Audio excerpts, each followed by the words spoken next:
ஹாய்ங்க அனைவருக்கும் வணக்கம். திவ்யா டீச்சிங் சென்டர்ல இருந்து நான் உங்கள் திவ்யலட்சுமி. இன்னைக்கு நம்ம 4th வீக் படிச்சுட்டு இருக்கோம் இல்லைங்களா? சோ அதன் அடிப்படையில எக்ஸ்ட்ரா சோர்ஸ் நான் உங்களுக்கு கொடுத்துட்றேங்க. இதுல கரண்ட் அஃபேர்ஸ் நான் ஆட் பண்ணியிருக்கிறேன். ஓகேங்களா? ஜிஎஸ்டி இத பத்தி பாத்திரலாம் இப்போ. சரக்கு மற்றும் சேவை வரி. இது நிதி பொறுப்பு மற்றும் பட்ஜெட் மேலாண்மை மசோதா, அதாவது எஃப்ஆர்பிஎம் 2000ஆம் ஆண்டில் இந்திய நாடாளுமன்றத்தில் அடல் பிகாரி வாஜ்பாய் இவங்களால நாட்டில் நிறுவனமயமாக்கப்பட வேண்டிய நிதி ஒழுங்குமுறைக்கு சட்டப்பூர்வ ஆதரவை வழங்குவதற்காக அறிமுகப்படுத்தப்பட்டது. ஓகேங்களா? இது 2003ஆம் ஆண்டில் சட்டமாக நிறைவேற்றப்பட்டது. அப்ப அந்த ரெட் கலர்ல கொடுத்திருக்கிறத மட்டும் நீங்க நோட் பண்ணி வச்சுக்கோங்க. சரிங்களா? ஓகே.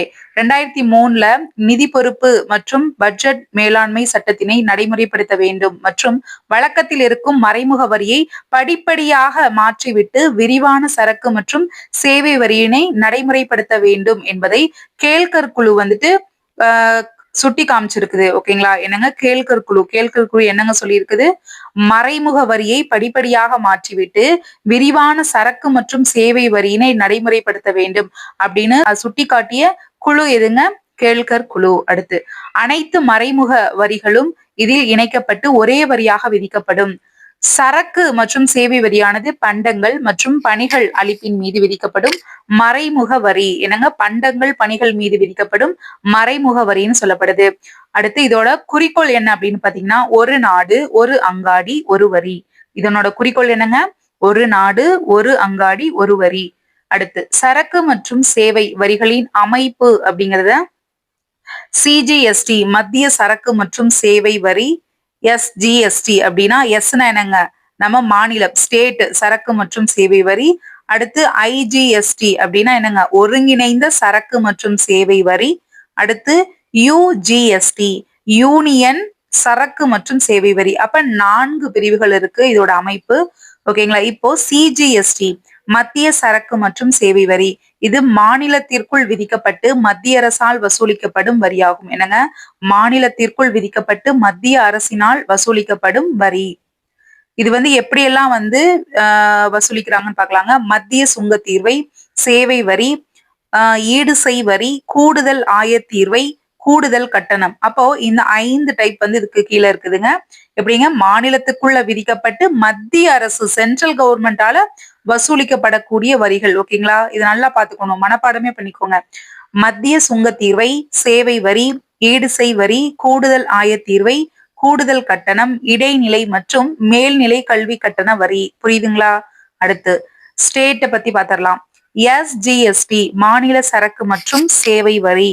இது மாநிலத்திற்குள் விதிக்கப்பட்டு மாநில அரசினால் வசூலிக்கப்படும் வரியாகும். எப்பங்க? ஃபர்ஸ்ட் என்னங்க பார்த்தோம்? மாநிலத்திற்குள்ள விதிக்கப்பட்டு மத்திய அரசால வசூலிக்கப்படும் வரி.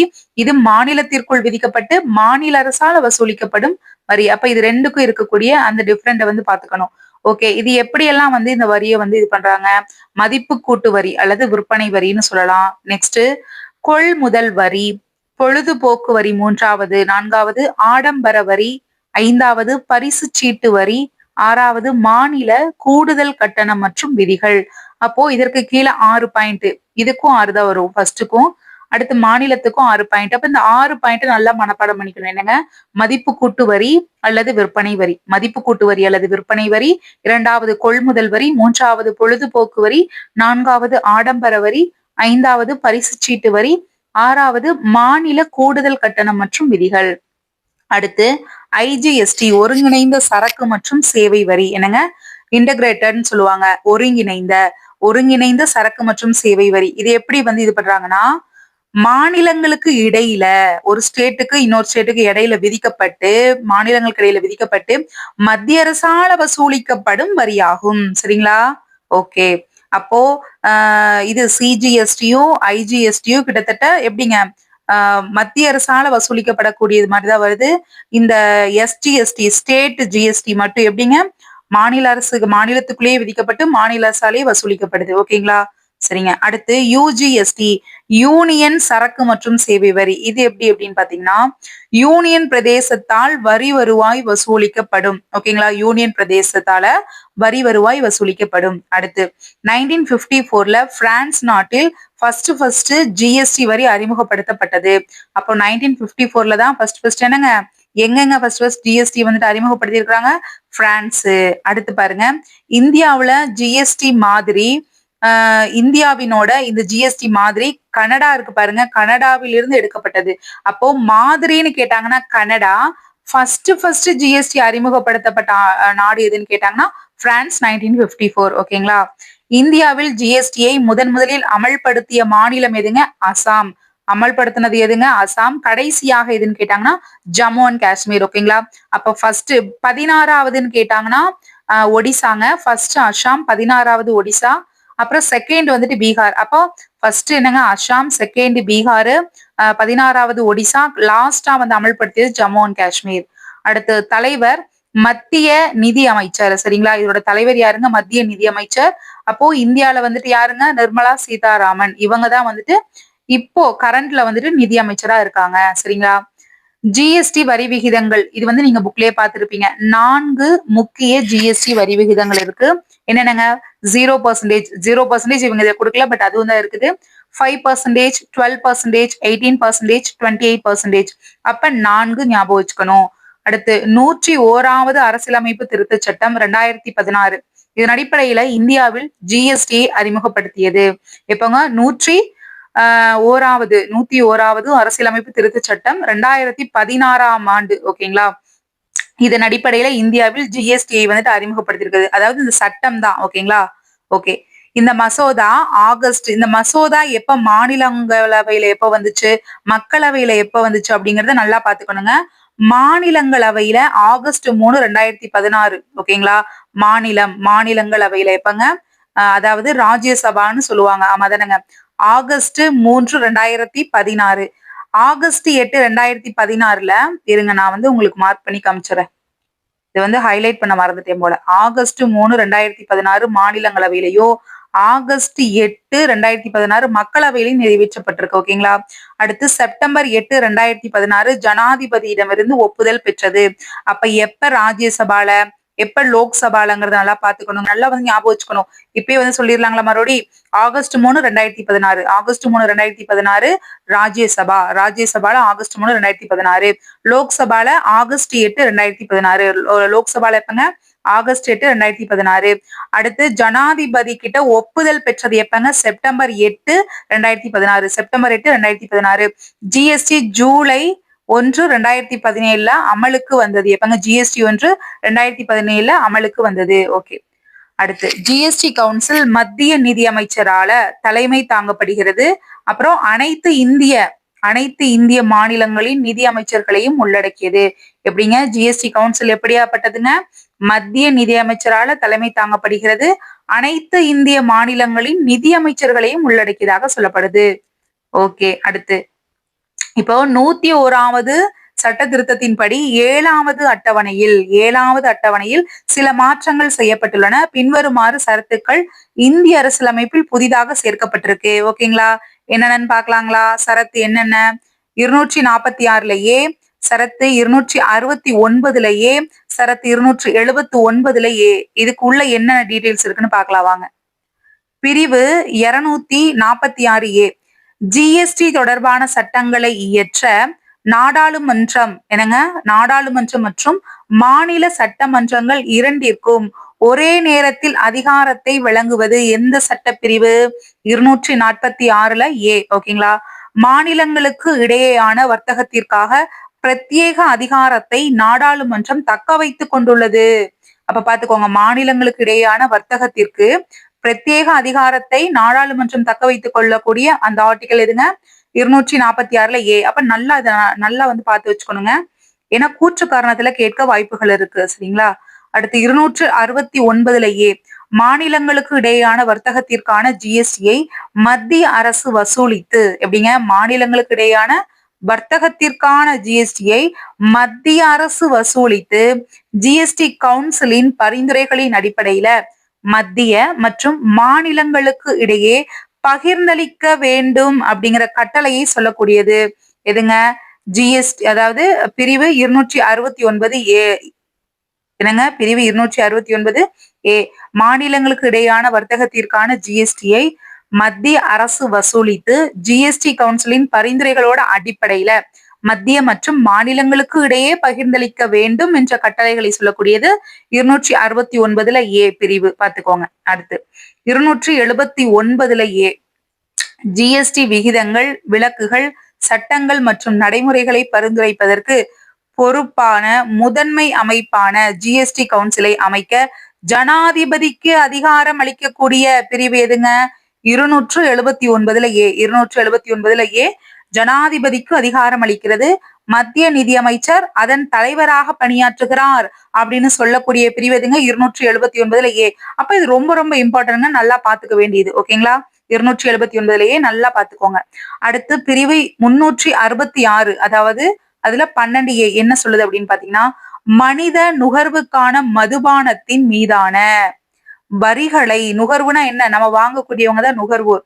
மனித நுகர்வுக்கான மதுபானத்தின் மீதான வரிகளை தவிர பொருட்கள் அல்லது சேவைகள் அல்லது இரண்டின் விநியோகத்தின் மீதான எந்த ஒரு வரியாகவும் ஜிஎஸ்டியை வரையறுக்கிறது. அப்ப இது ஒரு டிஃப்ரெண்டான ஒரு ஆர்டிக்கலா இருக்கு. இதை நல்லா பாத்துக்கோங்க. ஓகேங்களா? அடுத்து முக்கிய சட்டங்கள் பாத்திரலாங்களா? மைய சட்ட கட்டமைப்பு, மத்திய சரக்கு மற்றும் சேவை வரி சிஜிஎஸ்டி சட்டம் 2017. எப்பங்க? சிஜிஎஸ்டி வரி 2017. ஒருங்கிணைந்த சரக்கு மற்றும் சேவை வரி ஐஜிஎஸ்டி சட்டம் 2017. தனிப்பட்ட மாநிலங்களால் நிறைவேற்றப்பட்ட மாநிலன்னா என்னங்க? எஸ்ஜிஎஸ்டி சட்டங்களின் அடிப்படையில கட்டமைக்கப்பட்டிருக்கு. இது ரொம்ப ஈஸி தாங்க. இது என்னன்னு தனியா பிரிச்சு கொடுத்துருக்கேன், அவ்வளவுதான். அடுத்து முதல் ஜிஎஸ்டி கவுன்சில் கூட்டம் எப்பங்க? எங்க நடந்திருக்குதுன்னு பாருங்க.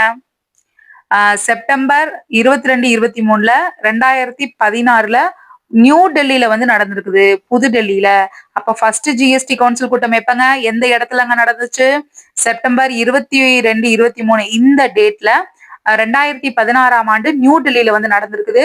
55வது ஜிஎஸ்டி கவுன்சில் கூட்டம் எங்கங்க? டிசம்பர் 21, 2024 அன்று ராஜஸ்தான் ஜெய்சால்மர்ல நடந்திருக்கு. ஜெய்சால்மர். ஓகேங்களா? என்னங்க? ஃபர்ஸ்ட் நியூ டெல்லி செப்டம்பர் 22ல இருந்து 23, 2016ஆம் ஆண்டு நடந்திருக்குதுங்க. கடைசியாக 55வது கூட்டம் டிசம்பர் 21, 2024 அன்று ராஜஸ்தான் இருக்கக்கூடிய ஜெய்சால்மர்ல நடந்திருக்குது. நல்லா பாத்துக்கணுங்க. அடுத்து விற்பனை வரியின் இயல்பு, வேட் மற்றும் ஜிஎஸ்டி பார்க்கலாங்களா? வேட்னா என்ன? ஜிஎஸ்டினா என்ன? சரக்கு மற்றும் சேவை விற்பனையில் உள்ள அடித்தள விளைவை நீக்கியது.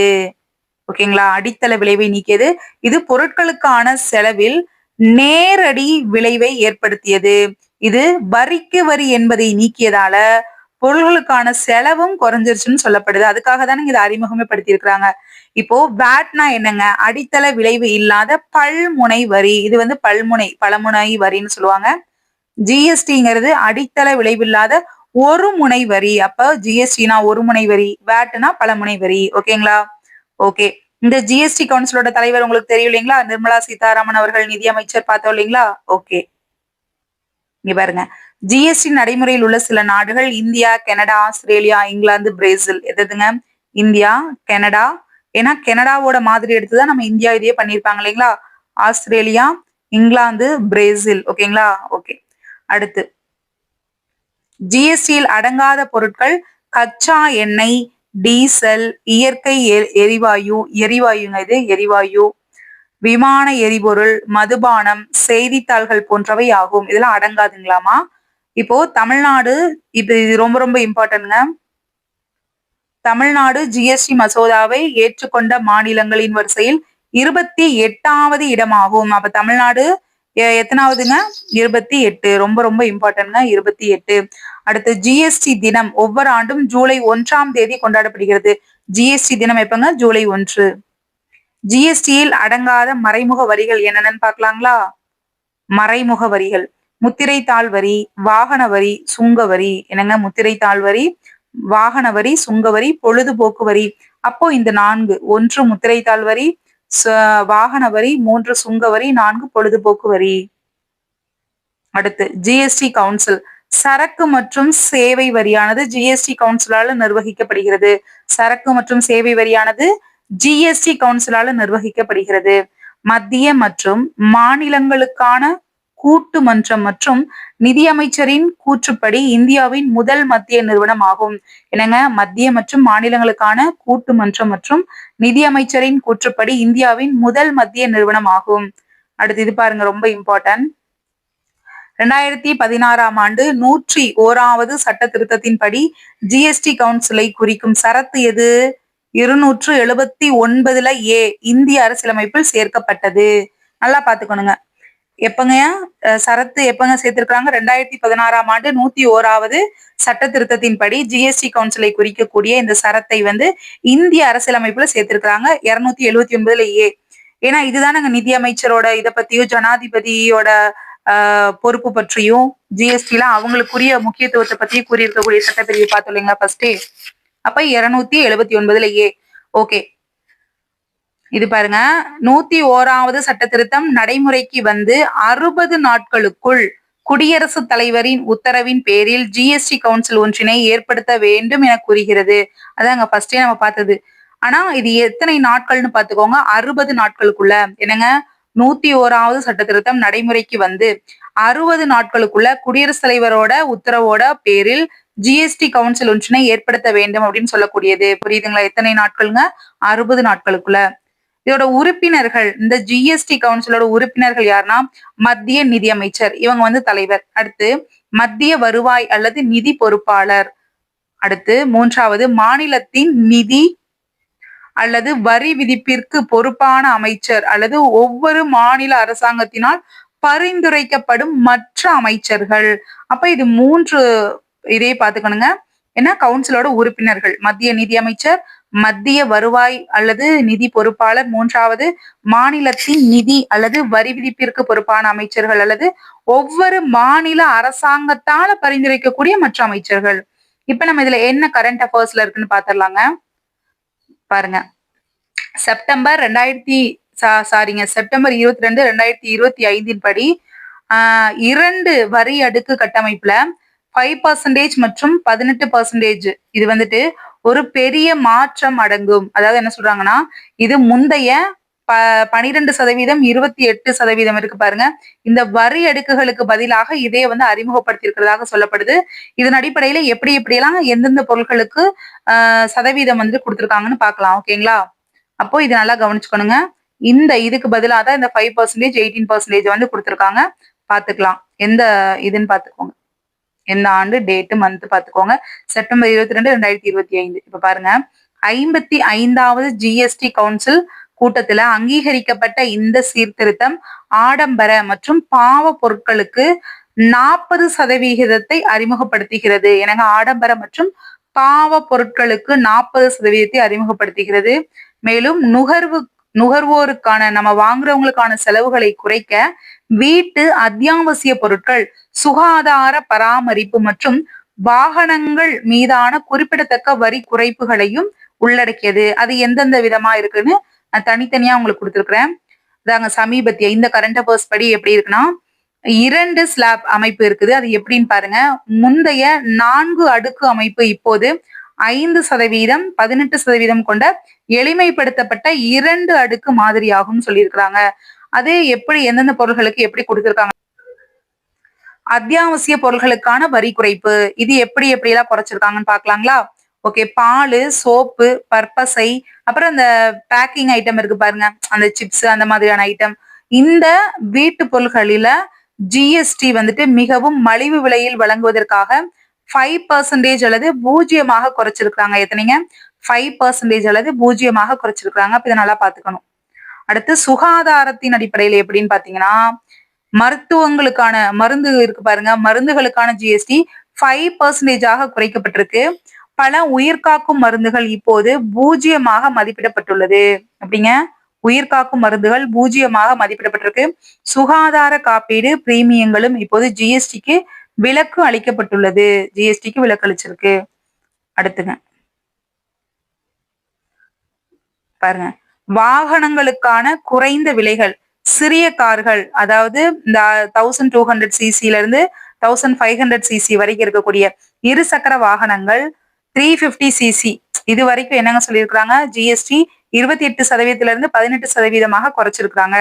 28ல இருந்து 18ஆக குறைச்சிருக்காங்க. அடுத்து தொழில்களுக்கான ஆதரவு.